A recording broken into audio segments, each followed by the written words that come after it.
look at the issues that had been discussed by each of the presenters. So I've been advised to not be at the front, be able to take a seat so that we can then engage.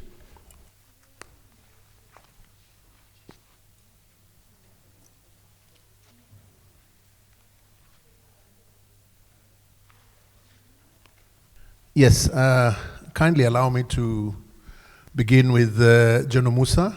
And sir, you talked about the national defense and the nexus between citizens' socio-economic development and national defense.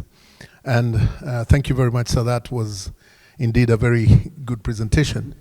But maybe just going back there, sir, as a way of starting off, do you feel that the efforts that you're making at the moment, and you said, I think if I'm to quote you, at the end you said the armed forces has significantly contributed to the socio-economic development of citizens. Maybe I'd like to take that a little further. Looking into the future, as we go into the future now, do you feel that is the right model, or do you feel that maybe there might come a time, and I know Professor Prinsloo has talked about the non-kinetic, and that's for technology, but do you feel that there'll come a time that maybe you need to go back to the typical role of the armed forces vis-a-vis what you're doing at the moment, sir? Maybe we can start off there. Thank you very much. Thank you for the question. I think it is, the armed forces cannot be there forever.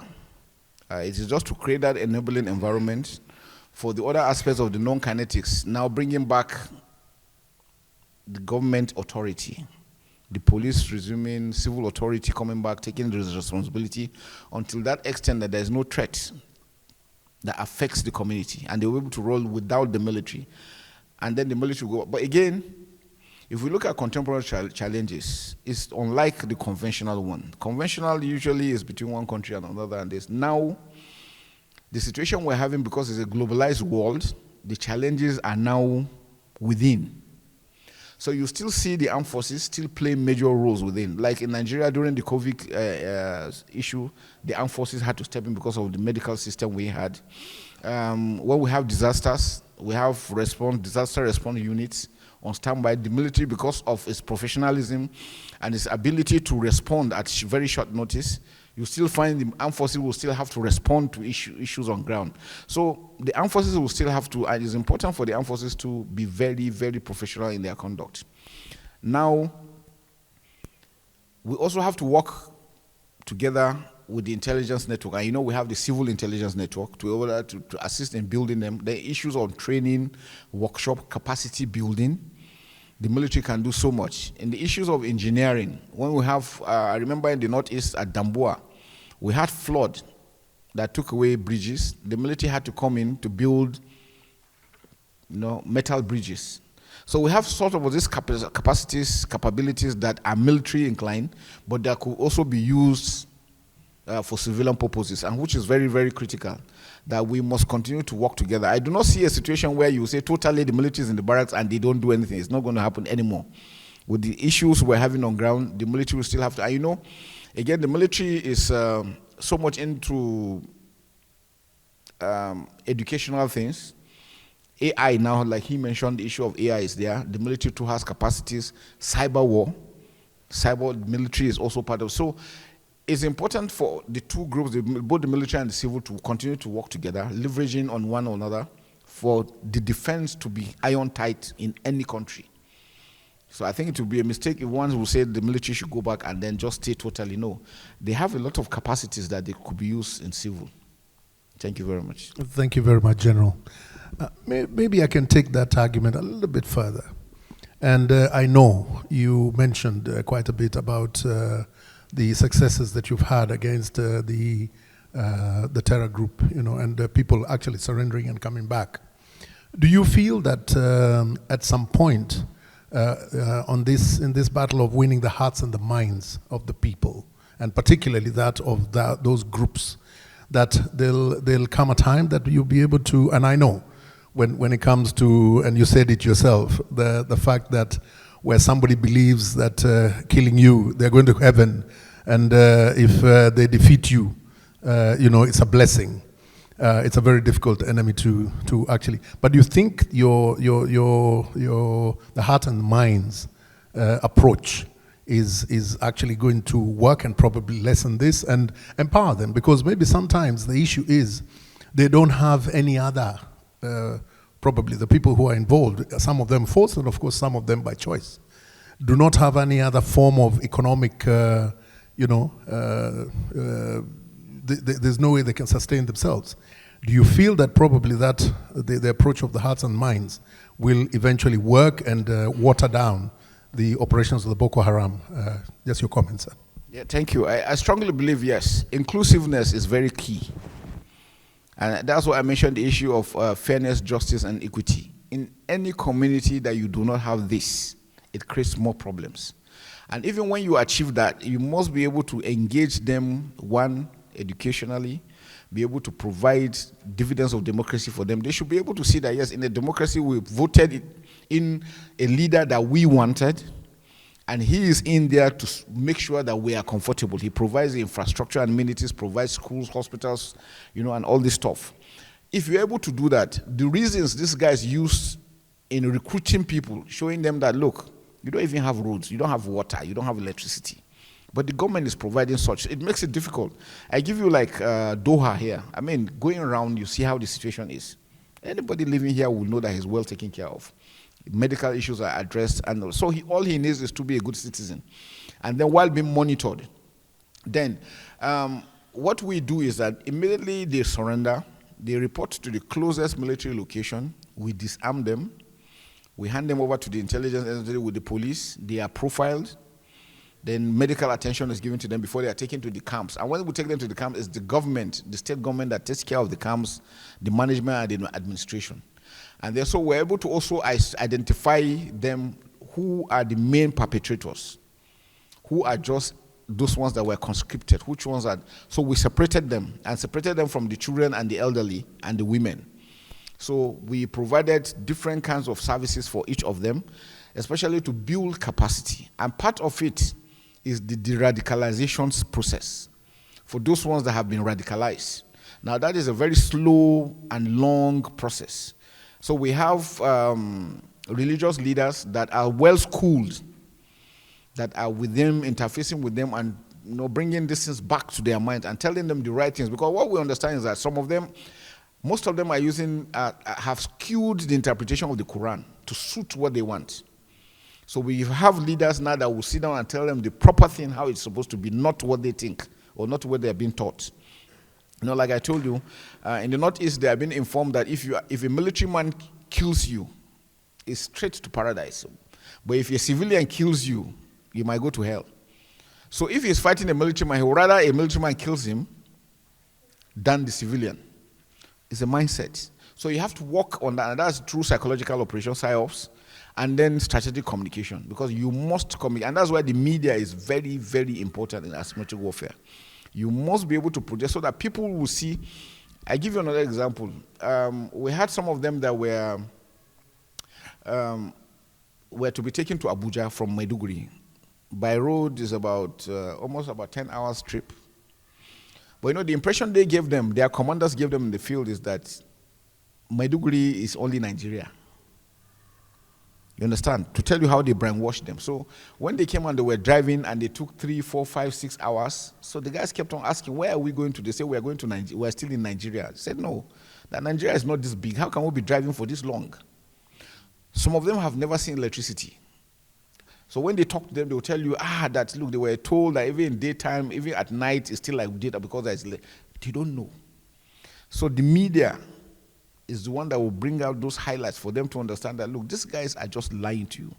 And the commanders are making a hell of money. And they are living larger than life. So while these ones are being killed, they are living. So they wouldn't want it to end. And besides that, again, for political reasons, there are some politicians that are leveraging on these aspects. They don't want the government, of any government, to succeed. They always want to wipe up that thing. Again, we have traders. We have those that trade with them. You know, if you get a liter of oil and take it to them, you pay, they give you almost 100 times the amount. Those ones don't want it to end. Now, there's this specific thing we have with the NGOs. Now, the NGOs are being paid high amount of money if the threat is very high. When the threat level is going low, they reduce their allowances. So how many people will want the threats to go down? For the landlords, a house where normally they collect, let me assume, $1,000. When the NGOs and everything is going as heightened, they get like 10,000 per year. How many of them want this thing to end? We had NGOs that came and took up accommodation and paid 10 years ahead. Ab initio, they came when the conflict came, took this accommodation and paid 10 years. So what was the message?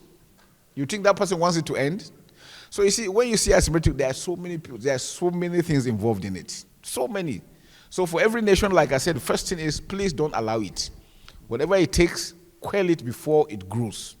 Because once it grows, it's difficult. A lot of people are benefiting from it, so they wouldn't want it to end. And that's the challenge. But like I'm sure, properly, if well followed, it can be addressed. Thank you. Thank you very much, General Musa. Let me move now to Professor Prinsloo. And your topic was tackling terrorism and insurgency through non-kinetic operations. Let's talk a little bit about AI and cybersecurity. I'm sure there's a lot of concern at the moment about AI and its interlinkage with cybersecurity. Maybe you'd like to shed some light on that, please. Thank you.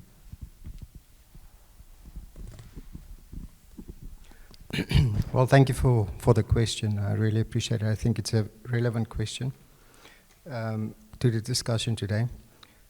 I want to start off by talking to the general and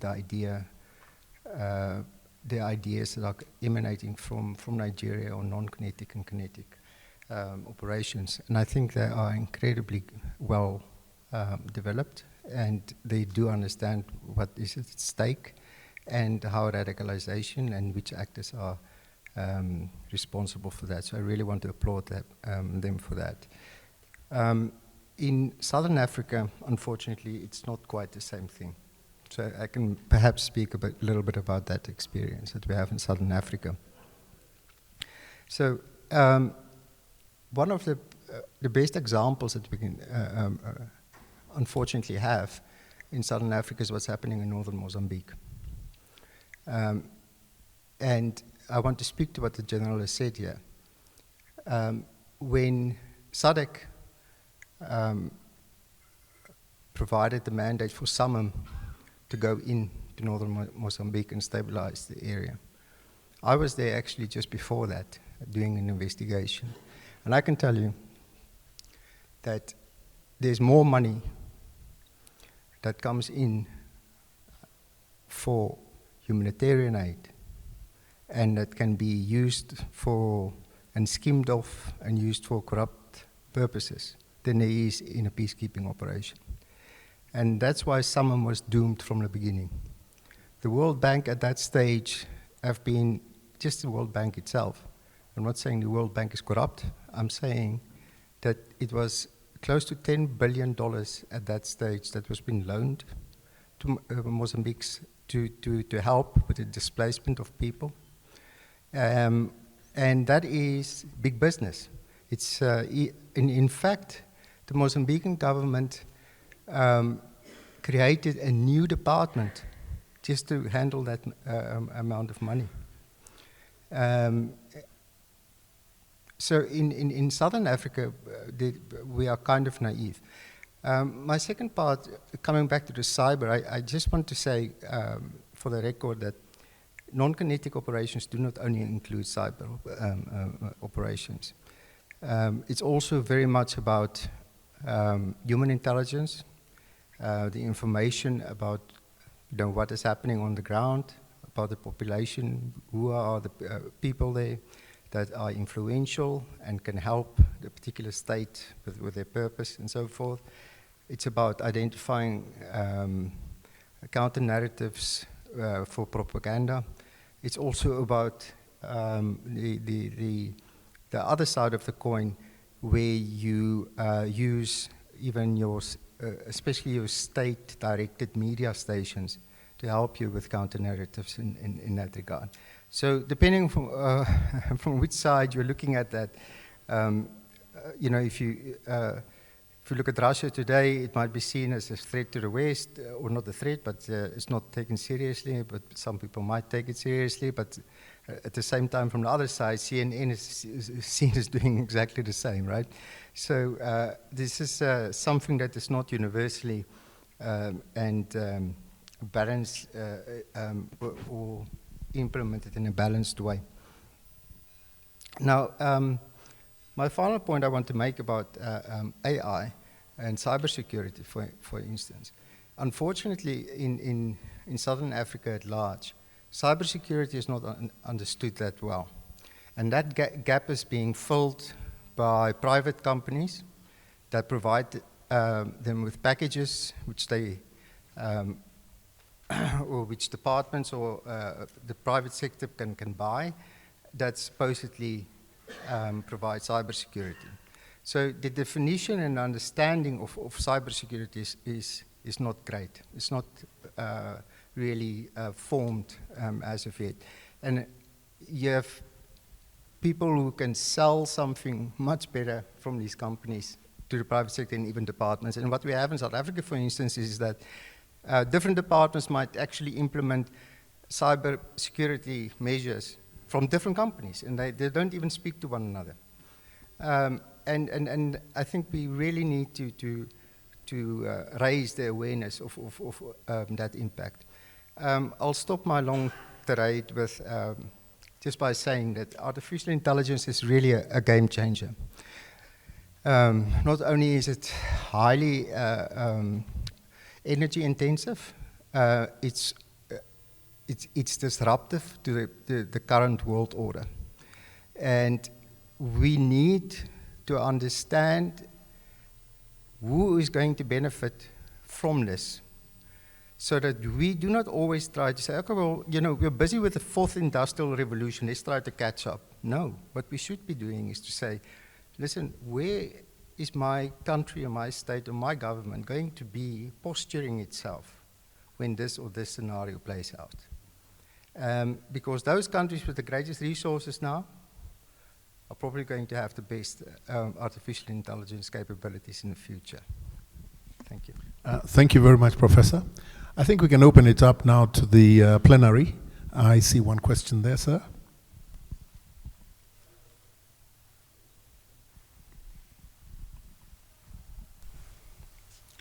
Good afternoon, everyone. And please permit me to congratulate the professor, as well as my senior, the Chief of Defense Staff of Nigeria, General Shiji Musa, for those two brilliant presentations touching on almost all areas as relates to the general security management of our respective nations, as well as our continent, Africa, West Africa to be precise. My own will be a contribution and finally a question. And this is carved out from the presentation of General Musa, where he talked about the probable relocation of internally displaced persons that are assumed or presumed to have safe areas from the communities they came from.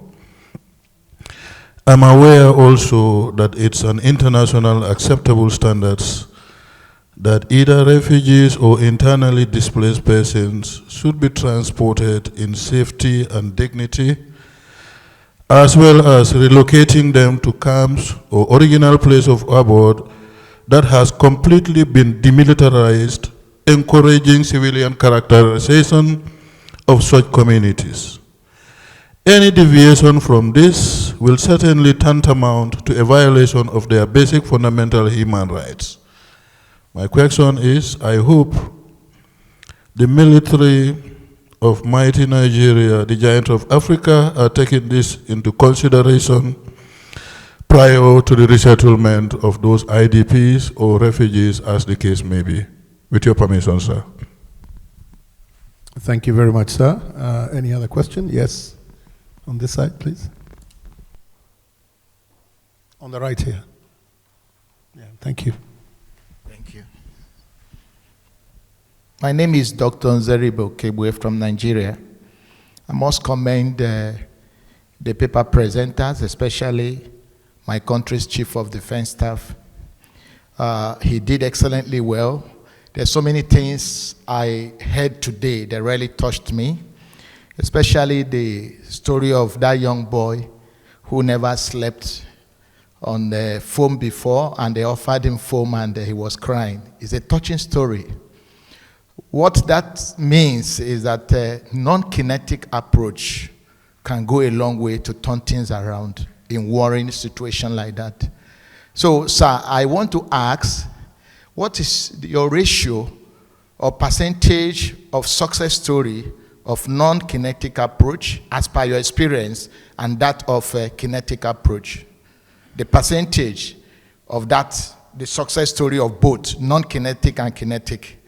Then the second question is this, because most of those things I jotted down were what you touched on when you were responding to what he asked you. So you have touched on some of my questions.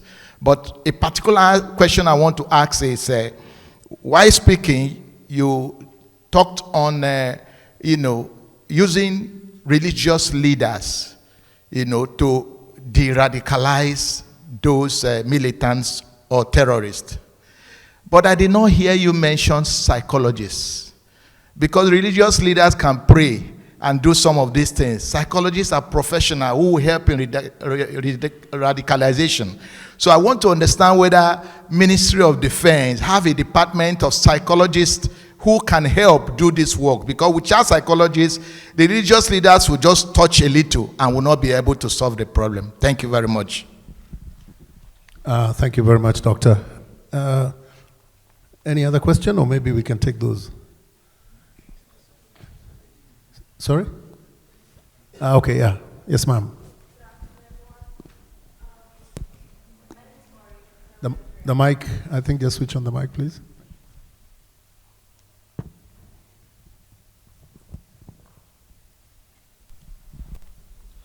Good afternoon, everyone. My name is Maureen, and I'm from Nigeria. So I have a question. What is your organization doing about the new terror group in Nigeria? Sorry, could you ask again that question? Sorry. Or the new terror group in? Okay. Yes, please. That's all.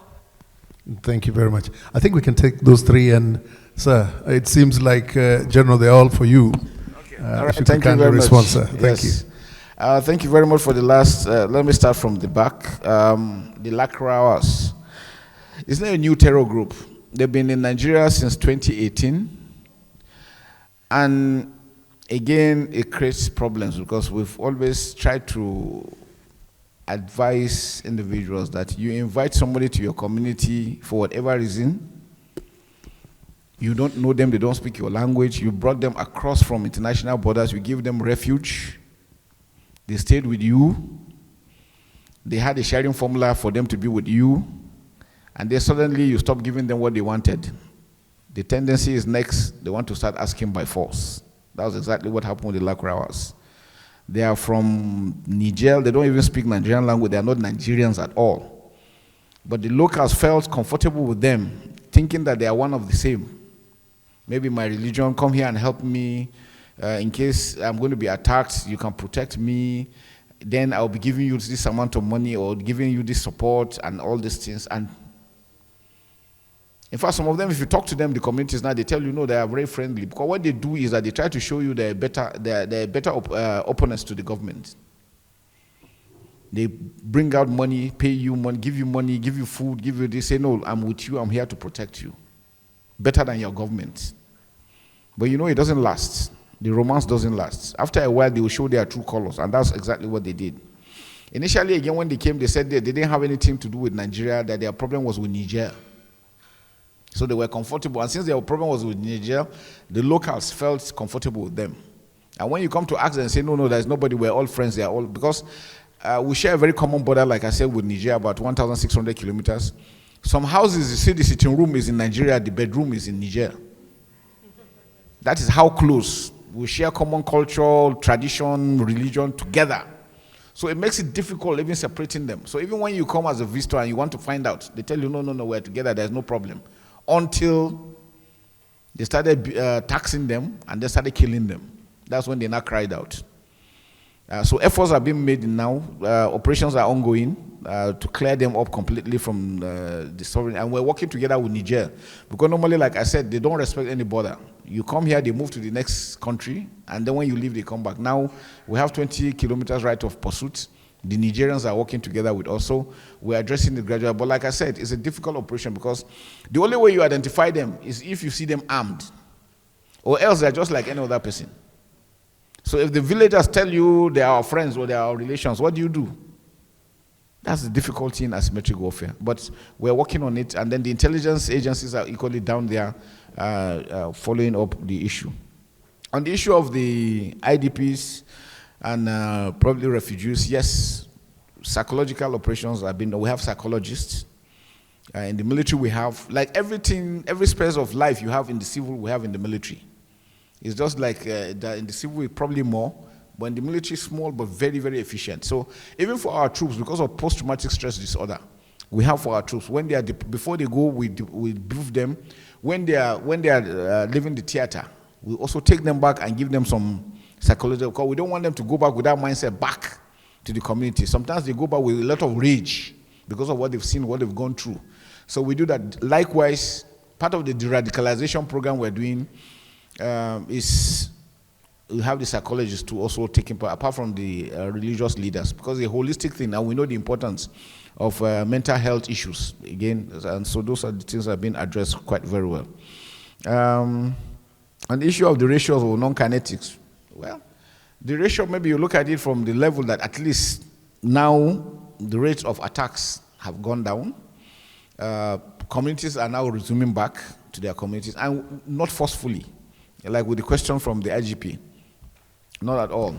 The communities, in fact, most communities are eager to return back to their villages. So one thing is that we must give the clear, working together with the government until we are sure that there is, because normally before they go back, we go back there with the government officials to ensure that infrastructure, at least to some level, is restored. There is water, some semblance of life before they are. And then we also, because of the use of IEDs, one of the greatest challenges we are having in the terror is the use of IEDs. So they are scattered all over. And probably some ammunitions too that were there that were not exploded. So we make sure that we go around, clear all these areas, make sure that it's safe, and then with their own consent, they are transported back to these communities. There's no community in the world that is 100% free. So if we say we're looking for an ideal situation where it is no community is 100% free. But we make sure that at least to that extent that they are able to go back. And we've returned, Baga is fully back, Gudumbali is back, Kukawa is back. So we are taking them in gradually, steps by step. And we feel that's the best thing to do. Because again, leaving them in IDP camps, you are creating another problem.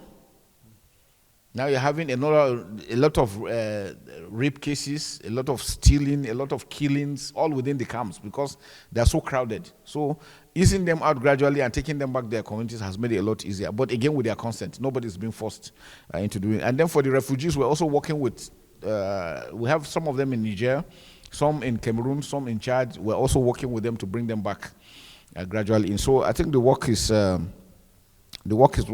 going on, and we will continue to do that. We believe the non-kinetic has a role, has a major role in what we're doing. The military, like I said, can only do so much. The government must be there to be held to account. Thank you. Thank you very much, General. We can take another set of questions. I see a lady at the back. Julie Daniels from Nigeria. You made mention of the NGOs being part of the people fueling insecurity, and then some landlords in the Northeast.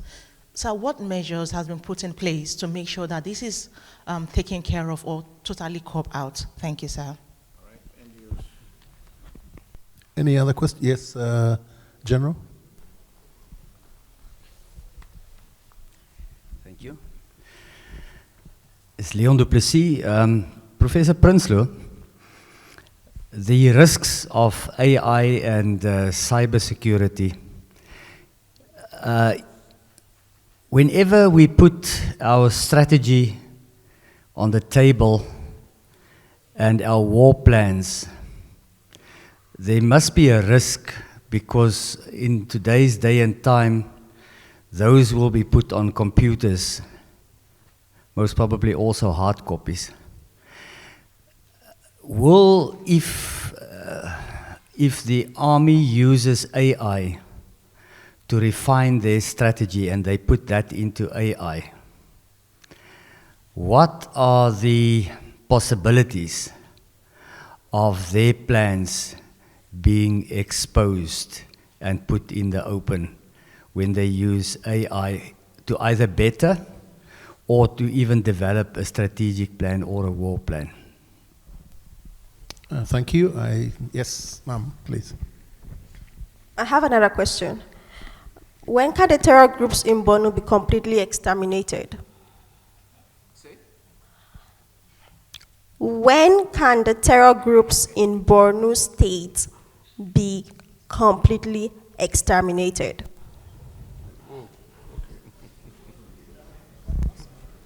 All right, thank you very much. Do we have any other? Otherwise, yes, please, sir.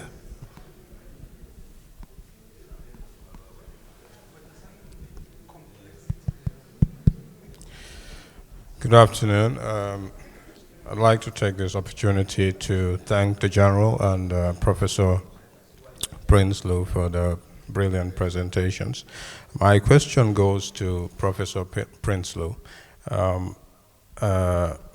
and it's about AI being used in diagnostics, health diagnostics.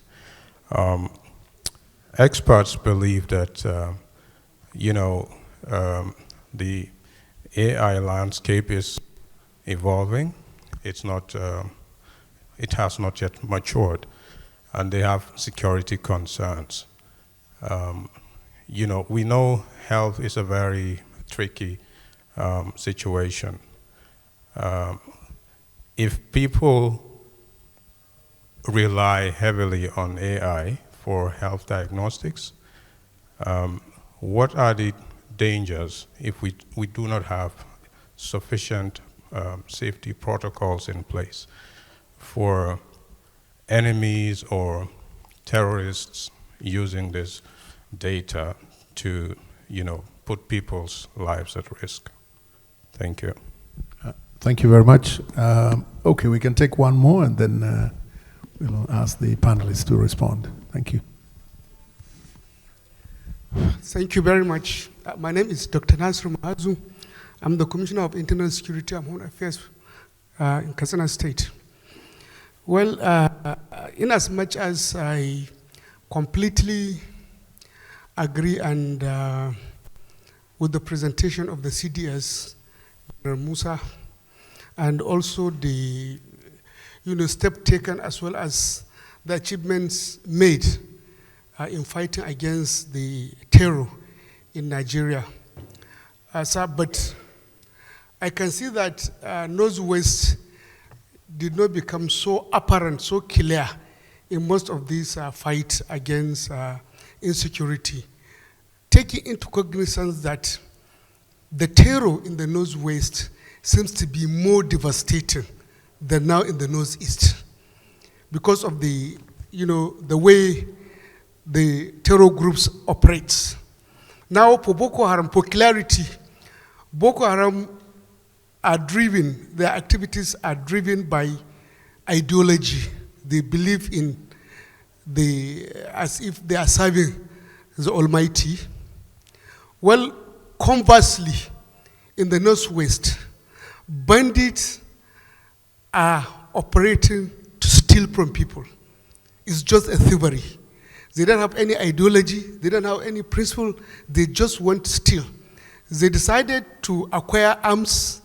They decided to buy sophisticated weapons just to attack people and steal from them. Nothing more, nothing less. And again, from the psychological point of view, they are more afraid of being killed than the Boko Haram, because Boko Haram believes that when they die, they will enter Jannah, they will enter paradise. Well, these bandits, they knew very well that what they are doing is quite wrong. But the issue is this: they are continuously expanding. They are continuously expanding, and we are now, many states are engaging community policing into it. In Katsina State recently, we graduated the second batch of Community Watch Corps. Last year, October, another batch one, came on board. Now the issue is, even if you fight them, the idea of these informers, the informants, as well as the community support, is seriously retarding fight against banditry.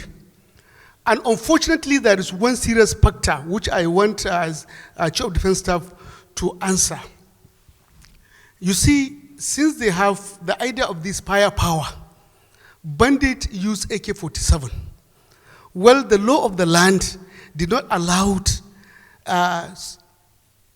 somebody that is not trained as a military or as a police officer to hold AK-47.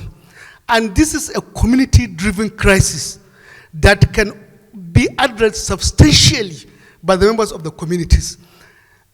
In as much as the communities are trained and they know the enclaves of the bandit, and they don't have the power because they can only use pump action that ranges only 100 meters. Well, bandits are having AK-47 that has a range of about 400 meters. They will continue to deal with people even if people want to fight and protect their communities. What government is doing to address that problem, considering the fact that in the Boko Haram, hunters were given AK-47, and that's what honestly helped in addressing the problem of Boko Haram. So what is government doing now to make people to have access to that more advanced and more sophisticated weaponry so that we will come to we will completely dislodge this bandit? Because in as much as we leave them, they will continue to expand, and that is a serious issue. Thank you very much. Thank you very much. Thank you. Yeah, yes, I should General. respond?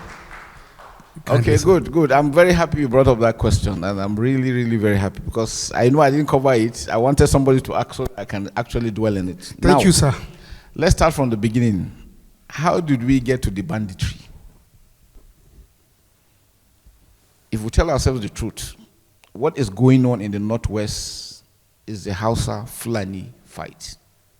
You know, we don't mention it. That is the bottom line. The Fulani man feels anytime he comes to town, he's molested, he's killed. The Hausa man believes that the Fulani man, using his headsmen, enters his farm and destroys his crops. So it's been a long time, I'm sure you're aware, it's been a long time issue that had not been addressed. So it's a political issue that should have been settled before.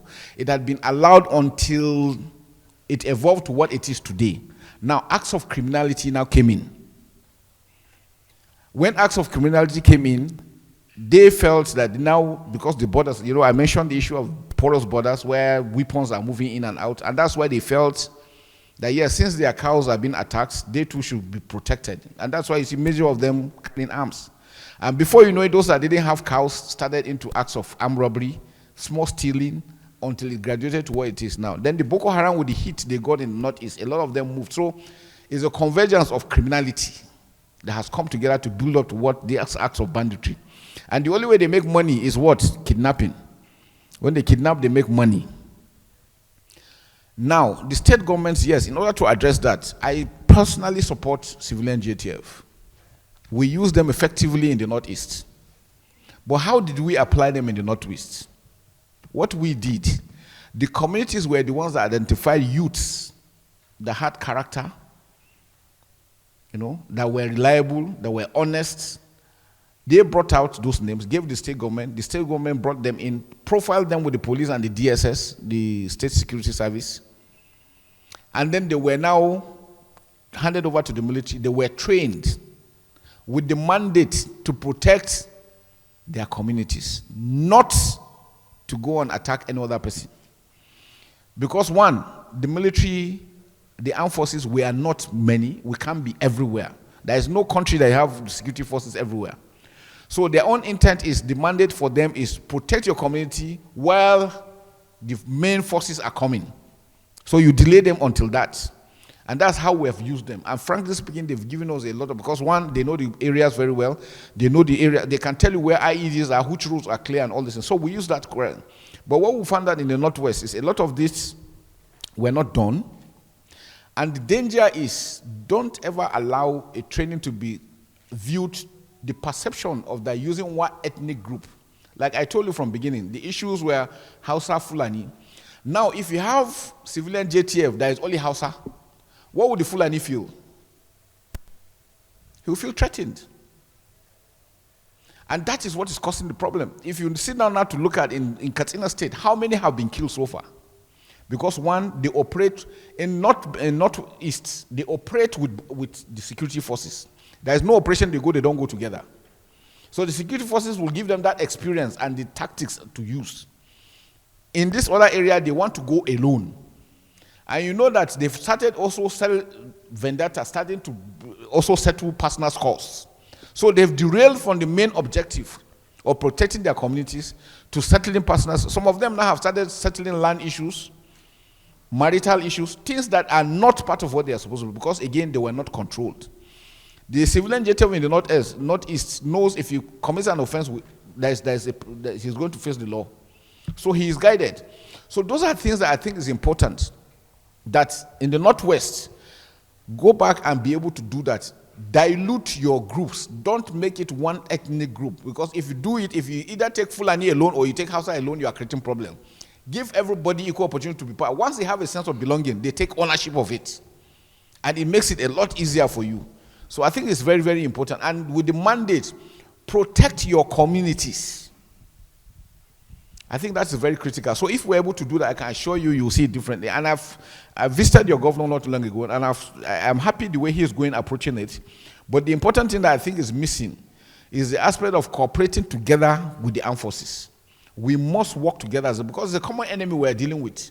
If you deal with them in isolation, you can't withstand, because the experience and the expertise of those civilian jets cannot withstand those guys. So I think that's very critical for us to be able to address. On the BHT, on the ideologies, let me see. There was the issue of the NGOs. Yes. NGOs, there are so many things. If we want to go into NGO issues, there are so many things I had. Initially, when the NGOs came in, when we started, they didn't want any oversight function. They didn't want us to know where they were going to. We had issues with that, because now they will go into the enclave of the terrorists and go and treat them. You are treating the same people that is attacking the communities. You tell them, no, that you are neutral. How neutral can you be? We've had situations where allegations of arms, them conveying arms to us just to make sure that the war continues. We've had situations where they will tell you they are taking food to communities. Halfway, they'll tell you the trailer has broken down. By next morning, the trailer is empty. And that vehicle that is broken down, the driver will just go and drive it and take it back. So what had happened? You have funded those guys. You are taking care of them equally. We've had several situations like that.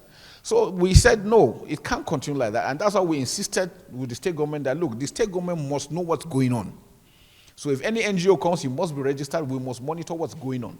We've had situations where NGOs will come in with unidentified individuals entering communities. You don't even know what they're doing.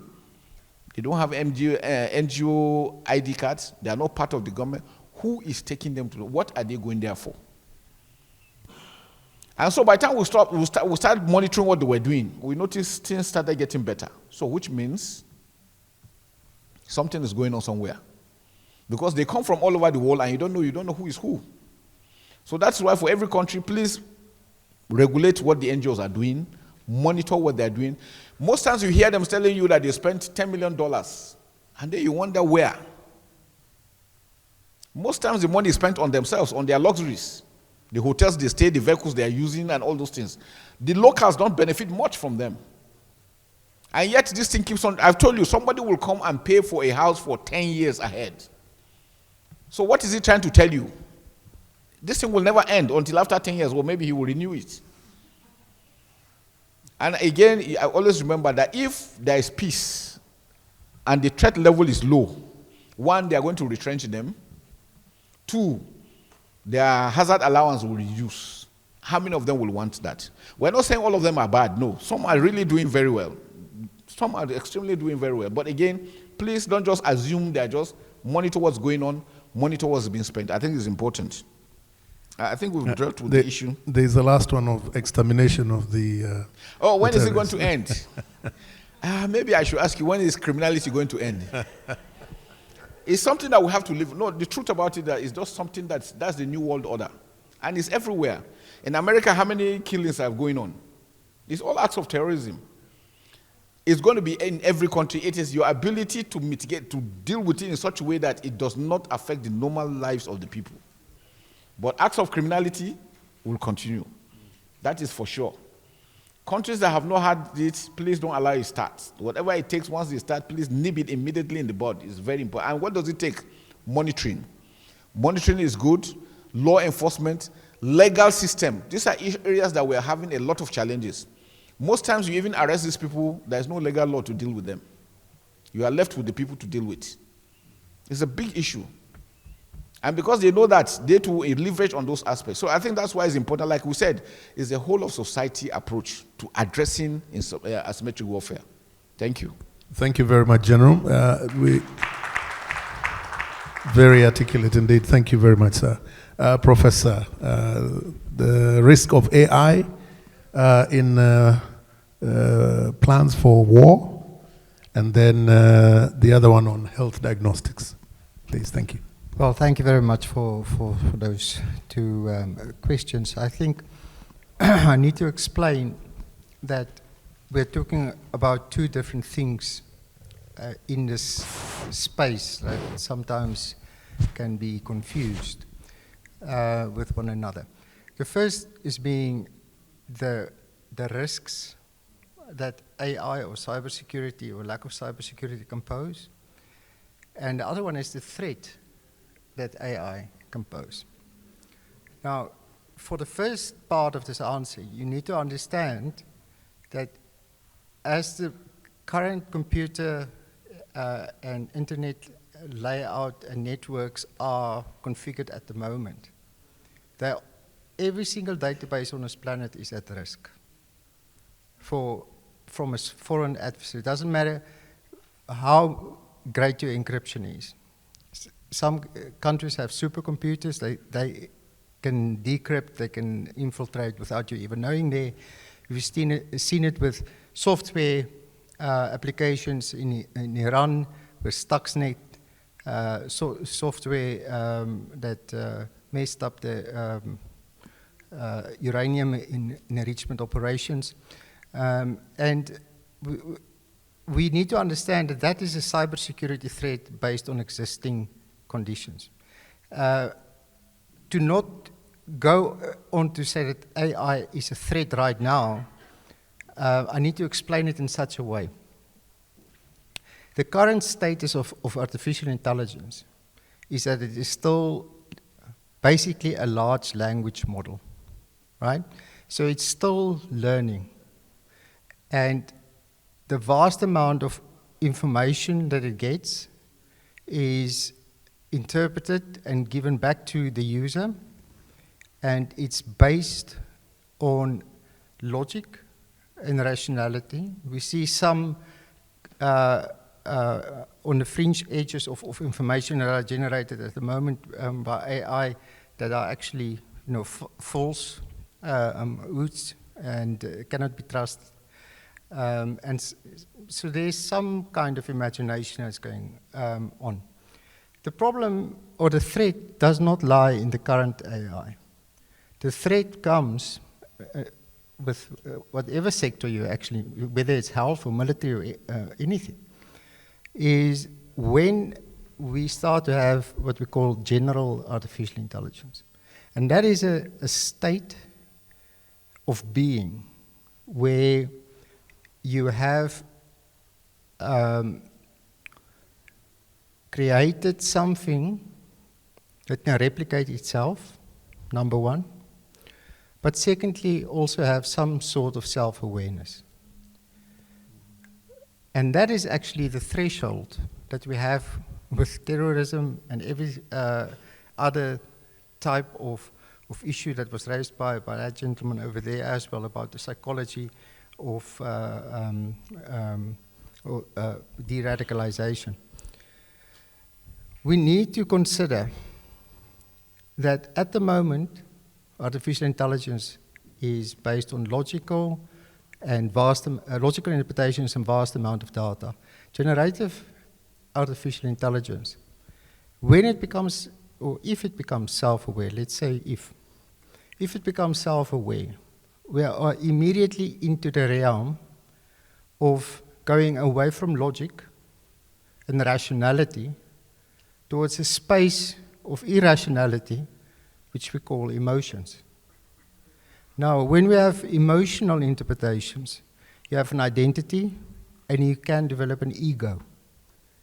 The moment you have those two things, you're sitting in a realm where you have the ultimate threat, because whatever you have on that side that is now, that came into being, it actually can feel threatened, first of all. It can actually make decisions that are based on, let's say it's I use the example of, let's say, a teenager. Let's say it's a level of the maturity, the psychological maturity of a teenager.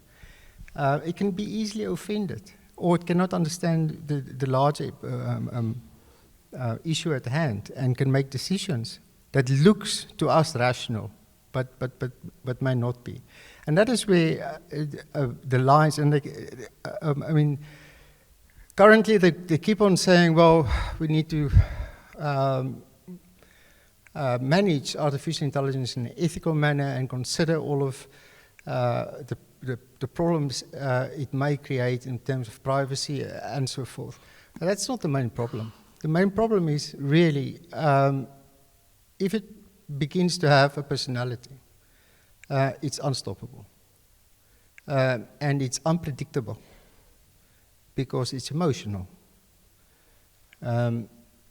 I don't want to say those of you that are married will understand what I'm saying.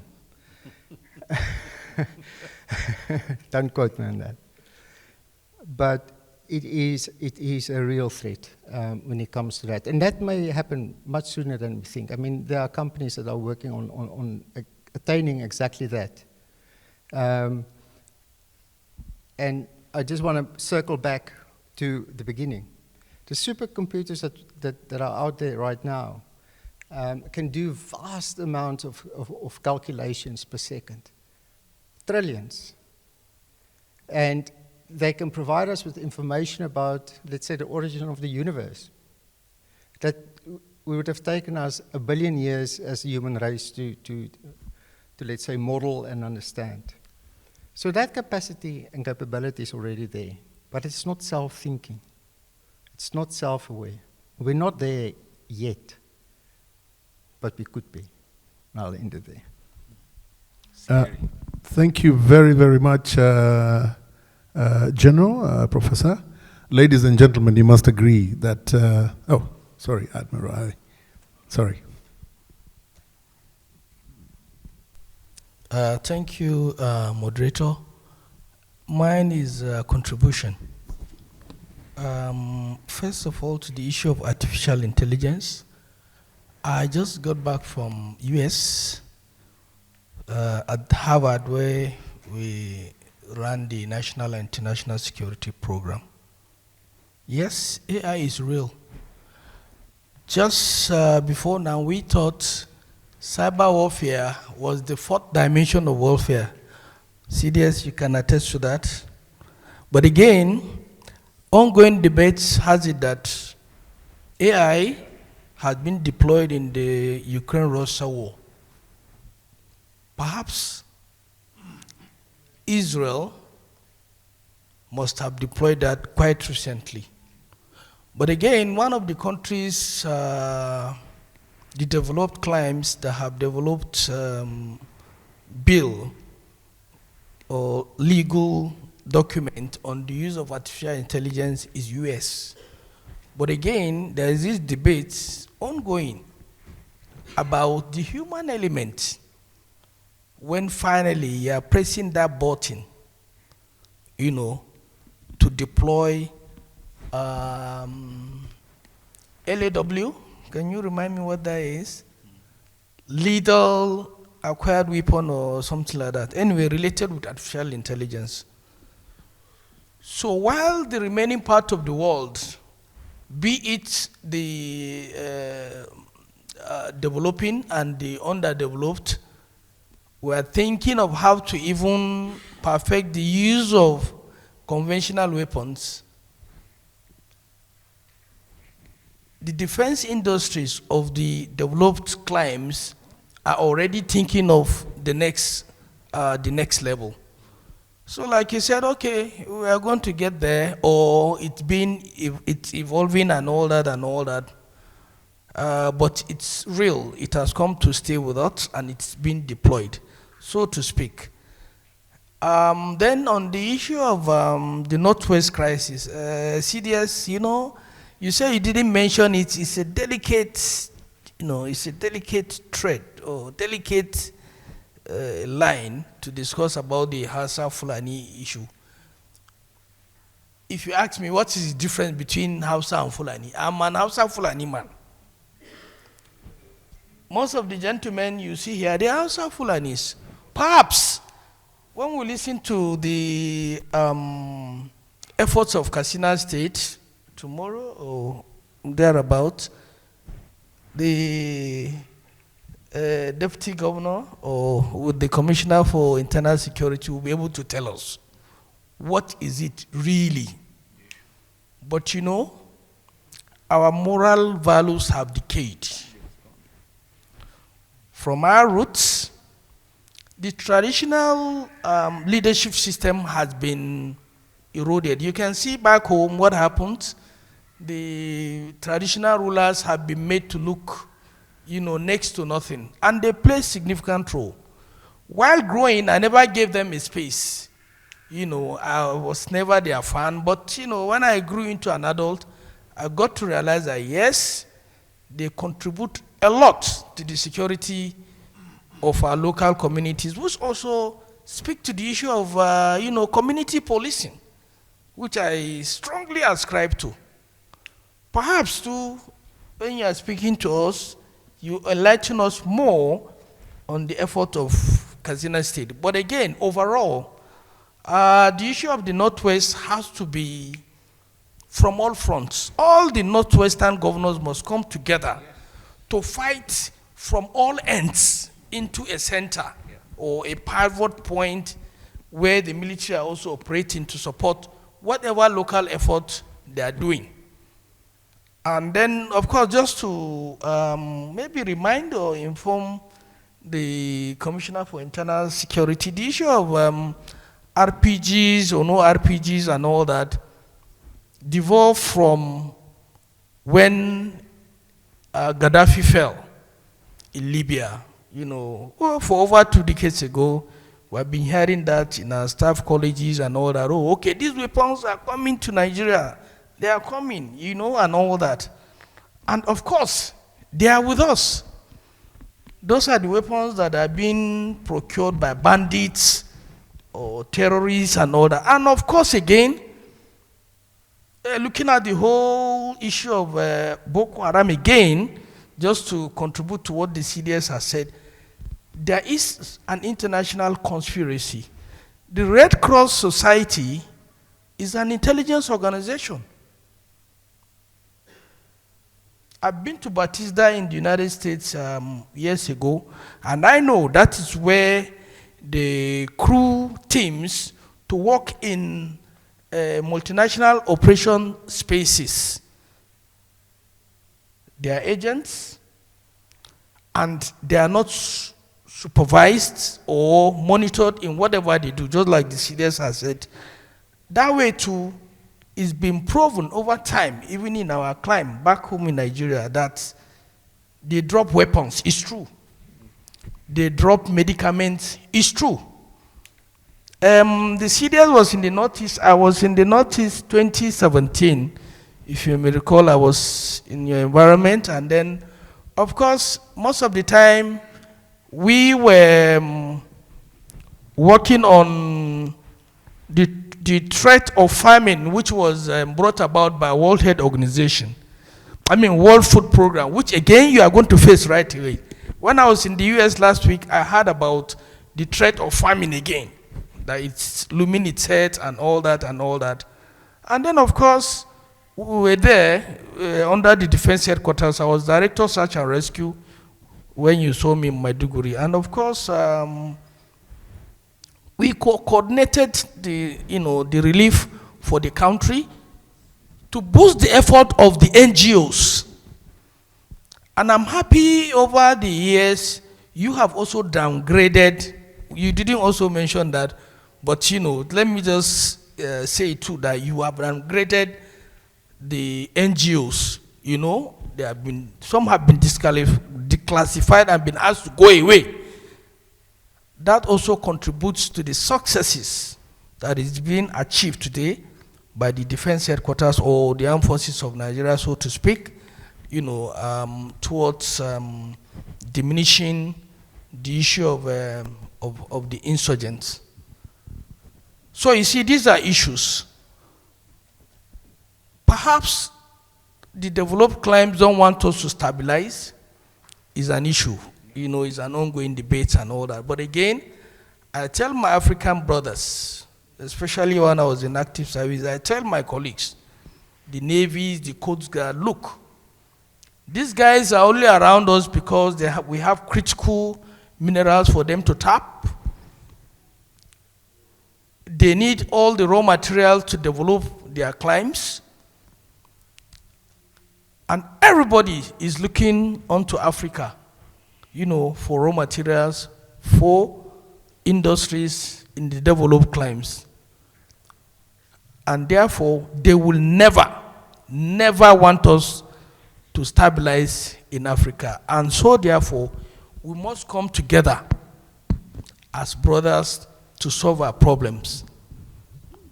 Nobody can solve that for us. And I think that is gaining traction from my, assessment while I was in service. And everybody is fast realizing that, look, we have to come together. We have to come together and solve our problems. And then I give kudos to the CDS, the things that were mustered up by the politicians, and then, the efforts you went to in Niger Republic. I remember I'm telling you that you have to go to those other countries too, to see how you can whip them into line, because we must play the role. Nigeria plays critical role in Africa, whether we are technologically more advanced than a country like South Africa or not. By 2050, I keep reminding us, Africa will grow exponentially in population, and Nigeria will be the third most populous country in the whole world. So it's something that is food for thought for us and for our African brothers to support us, because we're all, not equally endowed in terms of intellect, resources, both human and material. So that is my take. I just felt I should bring that, but I expect maybe you wait until tomorrow. Okay, but fine. Okay. Thank you. So virtually almost everyone. And I also want to appreciate the fact that the herder-farmer clash laid the foundation of where we are today. Of course, there was that crisis before. But what is happening today is criminality, and the issue of control of resources has also set in. We have abundant mineral resource, and most of the illegal mining activities that is going on in the country, particularly this northwest region. We have support from external factors over control of illegal mining activities, particularly in Zamfara and Katsina State. So much abundance of gold, lithium, name them all, we have them. And part of what we did to ensure that we support the security and try to deal with the criminality issue, we look at all that has been going on, inadequate resources, personnel and whatever on the part of the conventional security forces. And we have no option than to come up with a homegrown initiative or involve the locals to protect themselves. The recruitment process we went through was one that is supposed to be done even by the conventional security forces. Because no politician was involved in the recruitment process, we started with 8 frontline local governments, where we recruited 1,466 personnel. And the imams, the traditional rulers, and all the other opinion leaders were involved in vetting the people that we selected. And the training we gave them was a normal conventional training, because we have some retired military officers from the state who volunteered to train them, along with the military training. So we deployed them back to their communities, and we have a joint operations. I want to admit that even if there is no synergy anywhere between the security forces and the locally trained vigilante or whatever we have it in Katsina State, we enjoy the support of all the security forces. I personally, as a deputy governor, I coordinated the entire security operations, which we conducted at least for a period of 1 month to allow our people to go to farms. The military, the DSS, the police, all of them were involved. And we are monitoring weekly the performance, and we made sure that there's absolute synergy and control by the security forces on what the operations that was carried out by the Security Watch Corps. So also, we didn't even stop at the connected approach. We also look at the non-connected approach. We realized the role this traditional institution can play into this. For the first time, we recruited 6,652 ward heads and put them on payroll in Katsina State, just to support the security architecture. Apart from those that we recruited and trained under the community watch corps, because virtually Katsina is more than 90% Muslim population, so we also had to involve the ulamas, the religious leaders. We have 2,550 mosques in Katsina State. We made sure that we recruited at least 3 people, the imam, the assistant imam, and the ladan. We put them on payroll, and they are also assisting us in preaching against this violence and other criminal activities. And they form part of the community security committees across the state. So these are some of the things that I feel that I should share with the Chief of Defense Staff and other people that happens to be around. And most of the other initiatives that we have done, I'll address it in my presentation tomorrow. Thank you. Thank you. Thank you very much, Deputy Governor.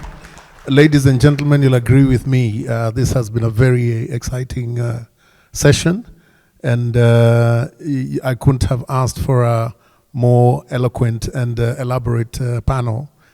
General Musa sir, and Professor Prinsloo. Could we put our hands together as a show of appreciation of a very, very well articulated panel discussion? I think we can break off now, and I'll hand over. Bye.